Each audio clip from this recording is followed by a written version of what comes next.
নমস্কাৰ বন্ধুসকল, আমাৰ মাজত আছে এটি অতি ভাল খবৰ। ছেপ্টেম্বৰ মাহত ৫টাকৈ কামাণ্ডো বেটেলিয়ান আৰু ১০,০০০ চাকৰি দিয়াৰ ঘোষণা মাননীয় মুখ্যমন্ত্ৰী ডক্টৰ হিমন্ত বিশ্ব শৰ্মাদেৱৰ। তেওঁ যিটো মিটিঙত এই ভাষণ ঘোষণা কৰিছিলে, চাওঁ আহক সেই ক্লিপটো।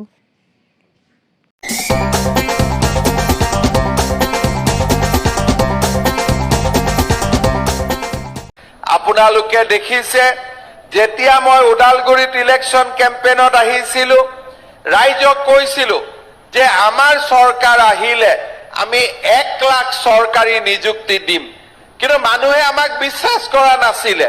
সিদিনাখনলৈকে বিধানসভাত কংগ্ৰেছৰ সদস্যসকলে আমাক উপলুঙা কৰিছিল যে ক'ত ১ লাখ চাকৰি।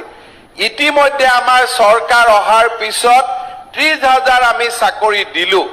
ছেপ্টেম্বৰ মাহত ৫টা কামাণ্ডো বেটেলিয়নকে ধৰি আমি আৰু ১০,০০০ চাকৰি আমাৰ নিবনুৱা ল'ৰা ছোৱালীসকলৰ কাৰণে আমি আগবঢ়াম।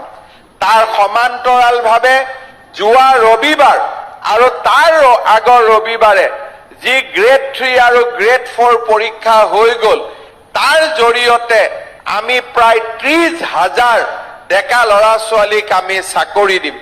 আগতে চাকৰি পাবৰ কাৰণে ১০ লাখ ২০ লাখ টকা ঘোষ দিব লাগিছিল।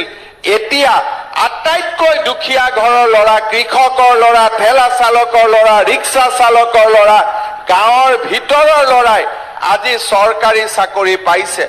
কেইদিনমান আগতে পুলিচৰ চাকৰি হৈছিলে, মই টিভিত দেখিছো।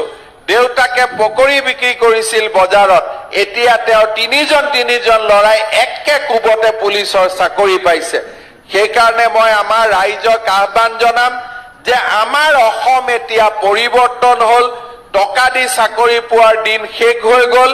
এতিয়া মাত্ৰ পঢ়া শুনা কৰিব লাগে, দেউতাক মাকে ল'ৰা ছোৱালীক ভালকৈ পঢ়া শুনা কৰিব লাগে, আৰু ল'ৰা ছোৱালীয়ে চৰকাৰী চাকৰিৰ পৰা, বেংকৰ লোনৰ পৰা, আমাৰ প্ৰাইভেট যিবিলাক ইণ্ডাষ্ট্ৰী আহিছে অসমৰ বাহিৰলৈকে, ACS